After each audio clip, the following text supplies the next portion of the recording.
যে নতুন নতুন নামাজি যাচ্ছে, ঠিক কিনা বলেন না? নতুন নতুন আল্লাহওয়ালা বের হয়েছে, বলেন না, কথা বলে না কেন? নতুন নতুন ফেরেশতা বের হয়েছে, আছে না নাই? এই ধরনের মানুষ আছে না নাই? এরা হচ্ছে সমাজের সবচাইতে বেশি কলঙ্কিত পুরুষ, সবচাইতে বেশি বিদ্রুপকারী মানুষ। এই জন্যই আমাদের সমাজের নতুনত্ব নেই, এই জন্যই আমাদের সমাজ থেকে কোনো ভালো মানুষ উঠতে পারে না, এই জন্যই আমাদের সমাজের মানুষ উপরে উঠতে পারে না। উপরে উঠবে কিভাবে? উপরে উঠলে তো ওই যে বললাম, কিছু মানুষ টুপি জানোয়ার তারা ঘেউ ঘেউ করতে থাকে, আর হচ্ছে তাকে আশ্রয়ে কিভাবে নিচে নামানো যায়, একবারে নিচে ফেলে দেওয়া যায়, সেই চিন্তায় মগ্ন থাকে, ঠিক কিনা বলেন? মানুষকে ঠাট্টা বিদ্রুপ করা আমাদের সমাজে আছে না নাই? আছে না নাই? একজন নতুন মুসল্লি যে আগে নামাজ পড়েনি, হয়তো একটা জুমায় এসে অথবা কোনো ভিডিও দেখে অথবা কোনো আলেমের কথা শুনে সে হিদায়েত প্রাপ্ত হতে যাচ্ছে। সে আগে পড়তো শার্ট প্যান্ট পরা কি গুনাহ? না, কখনো নয়। কিন্তু নবীজি সাল্লাল্লাহু আলাইহি ওয়াসাল্লামের সুন্নাহকে সে অনুসরণ করতে যাচ্ছে, দ্যাটস ইট। সে চাচ্ছে যে সে একজন আলেমের প্রতি অনুপ্রাণিত হয়ে ওই আলেমকে সে অনুকরণ করে সে ওই ধরনের একটা পাঞ্জাবি অথবা জুব্বা পরে যখন মসজিদে আসা শুরু করলো, আমাদের কিছু নামকা ওয়াস্তে কিছু সমাজের মানুষ কুকুরের চাইতেও তারা কি অধম, ওই লোকেরা মাইন্ড করছেন? ওই লোকেরা ঘেউ ঘেউ করতে শুরু করে দেয়, যে তিরস্কার করতে শুরু করে দেয় যে নতুন নতুন নামাজি যাচ্ছে, ঠিক কিনা বলেন না? নতুন নতুন আল্লাহওয়ালা বের হয়েছে, বলেন না, কথা বলে না কেন? নতুন নতুন ফেরেশতা বের হয়েছে, আছে না নাই? এই ধরনের মানুষ আছে না নাই?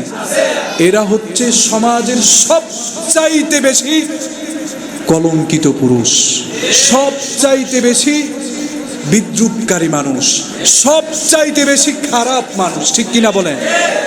যে ব্যক্তিটা নতুন নতুন নামাজে আসছে, সমাজের উচিত তাকে সাদরে আমন্ত্রণ জানানো, সমাজের উচিত, প্রত্যেকটা মানুষের উচিত তাকে সুন্দরভাবে বুঝানো, যাতে কন্টিনিউ সে কি করে নামাজে আপ ডাউন করে, ঠিক কিনা বলেন? বরং আমার সমাজ তাকে বিদ্রুপে ব্যস্ত হয়ে গিয়েছে, ঠিক কিনা বলেন? আবার কোনো মানুষের যদি কোনো জায়গায় যদি সামান্য কিছু ঘাটতি থাকে, কোনো কিছুতে যদি সামান্য কি থাকে, দুর্বলতা থাকে, ওই জায়গায় আমাদের সমাজের মানুষ তাকে নিয়ে ঠাট্টা বিদ্রুপ করে, ঠিক কিনা বলেন? এই জন্যই আমাদের সমাজের নতুনত্ব নেই, এই জন্যই আমাদের সমাজ থেকে কোনো ভালো মানুষ উঠতে পারে না, এই জন্যই আমাদের সমাজের মানুষ উপরে উঠতে পারে না। উপরে উঠবে কিভাবে? উপরে উঠলে তো ওই যে বললাম, কিছু মানুষ টুপি জানোয়ার তারা ঘেউ ঘেউ করতে থাকে, আর হচ্ছে তাকে আশ্রয়ে কিভাবে নিচে নামানো যায়, একবারে নিচে ফেলে দেওয়া যায়, সেই চিন্তায় মগ্ন থাকে, ঠিক কিনা বলেন?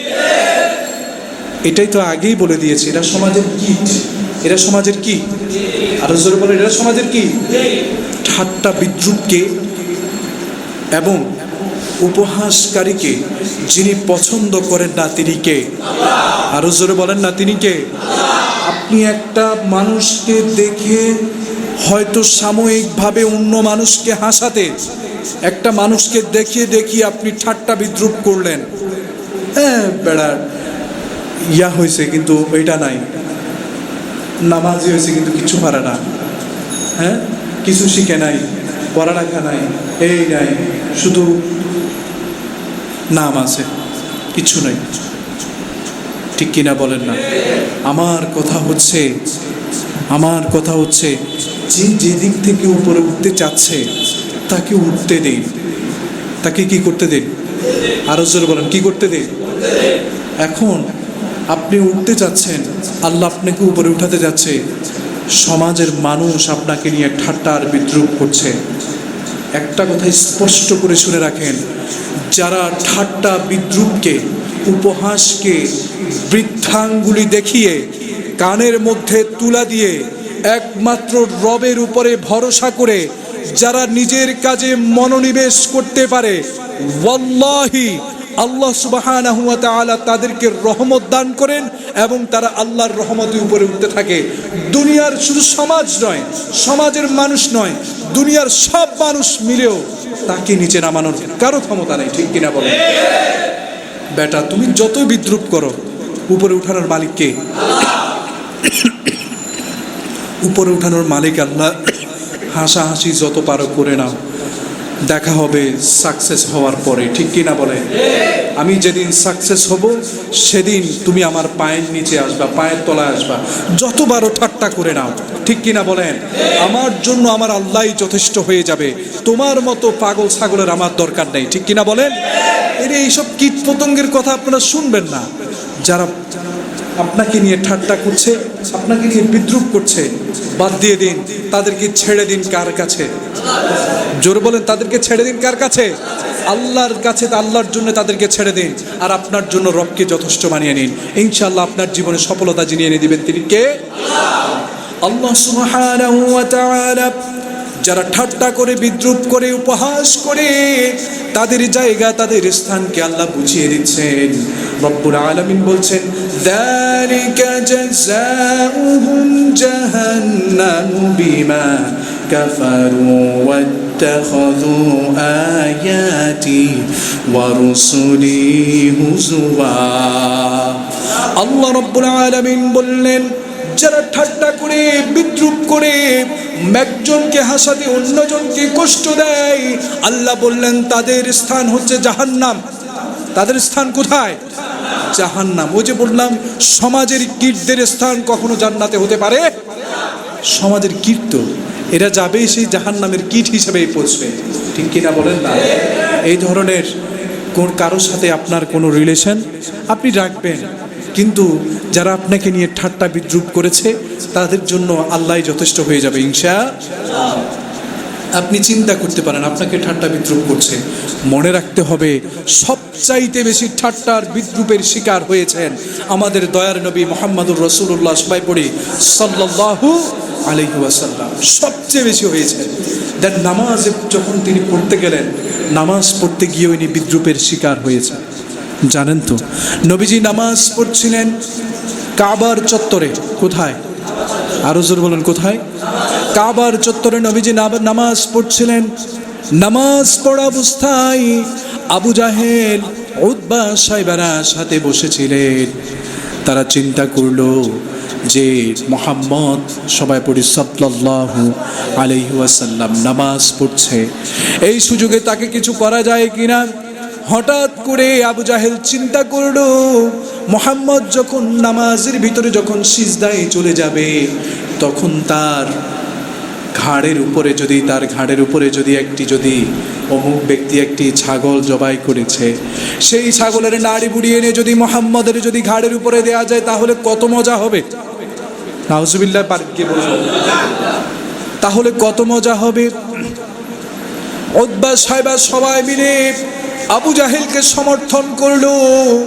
আবু জাহেল এবার কাবার চত্বরে ঘোষণা করে দিল, আহে কে আছো? অমুক ব্যক্তি একটি ছাগল জবাই দিয়েছে, সেই ছাগলের নাড়ি বুড়িয়ে এনে মুহাম্মাদের ঘাড়ের উপরে দিয়ে দিবে, সে নামাজ পড়ছে। এক ব্যক্তি চিন্তা করলো যে আমি যদি অফারটা নিই, আমারে আপনি কি দিবেন? সে গিয়ে জিজ্ঞেস করে ফেললো, ও আবু জাহেল, আমি যদি এই অফারটা যদি গ্রহণ করি, আমারে কি দিবেন? বললে, তোমাকে আমি মোহর দিয়ে পরিয়ে দিব। শুধু উপহাস করবে, তোমাকে আমি মোহর দিব, টাকা পয়সা দিব।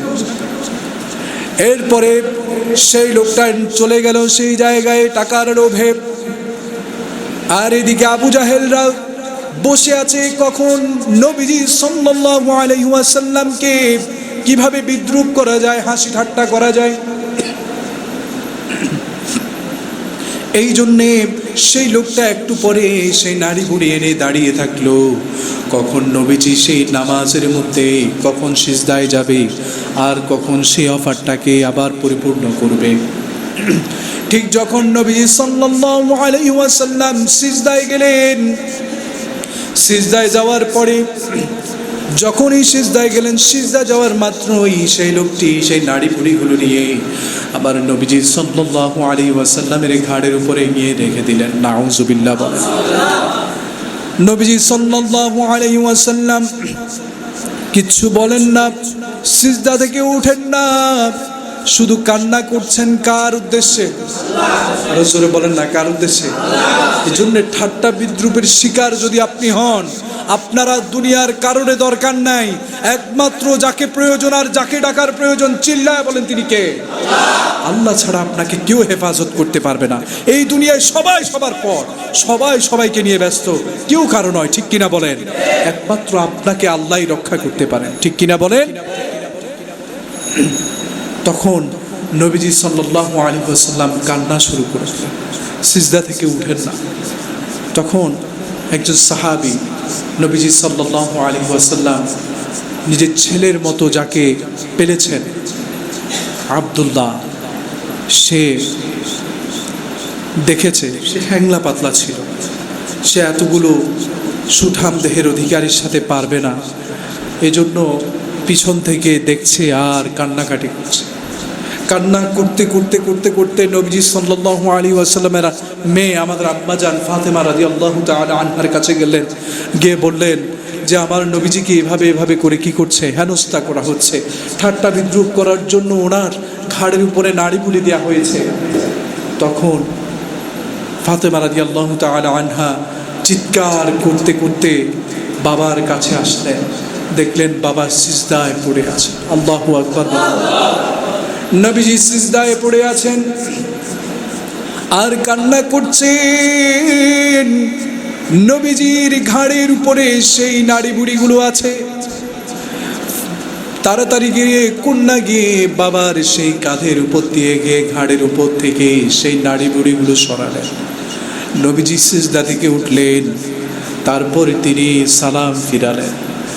নামাজের সালাম ফিরানোর পরে নবীজি চিৎকার করে হাত তুললেন আর চিৎকার করে আল্লাহর কাছে ফরিয়াদ করলেন, ওগো আল্লাহ, যারা আমাকে আজকে লাঞ্ছিত করেছে, আমাকে ঠাট্টা বিদ্রুপ আর সামান্য হাসির খোরাক করার জন্য এই কাজগুলো করেছে, আল্লাহ তুমি তাদের দেখে নিও, আল্লাহ তুমি তাদের দেখে নিও। যখন এই কথা যখন উচ্চস্বরে যখন আওয়াজ করলেন, আবু জাহেলের এবার একটু ভয় ধরে গেল যে মোহাম্মদ তো যেটা বলে সেটাই ঘটে যায়, এখন না জানি আমাদের কি হয়। সে আবু জাহেল কুষ্ঠ রোগে শেষ, তার নিজের সন্তান তাকে শেষমেশ আবু জাহেলকে সেই ঘর থেকে, ঘরে আর রাখেনি, কুষ্ঠ রোগ দেখে ঘর থেকে তাকে পেঁচিয়ে পেঁচিয়ে রেখে ডাস্টবিনে ফেলে দিয়ে চলে গেছে। ডাস্টবিনই আবু জাহেলের মৃত্যু হয়েছে। এই জন্যে যাদেরকে নিয়ে আপনি হাসি ঠাট্টার বিদ্রুপ করার চেষ্টা করবেন, নবীজির ভাষায় তাদেরকে বলা হচ্ছে, বলছি সেই ঠাট্টা বিদ্রুপকারীর যে শিকার যারা হয়েছে, তারা যদি রবের কাছে যদি ফরিয়াদ করে, এমনও তো হতে পারে রব সেটা কবুল করে ফেলবে, ঠিক কিনা বলেন না? আপনি সেই জায়গায় চলে গেলেন, আপনি লানতের শিকার হয়ে গেলেন, তখন আপনি বলবেন খালি আমার সাথে নিয়ে হয় এগুলো। মানুষের, আমাদের স্বভাব তো এটা, আল্লাহ তুমি বুঝি শুধু আমারে দাও এগুলো।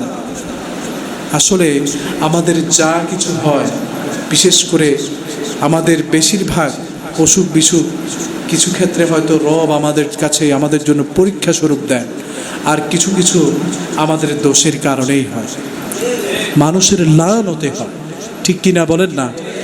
মরণের আগে কষ্ট পেয়ে মারা যায়। আল্লাহ আমাদেরকে সঠিক বুঝ দান করুন, পড়ে আমিন।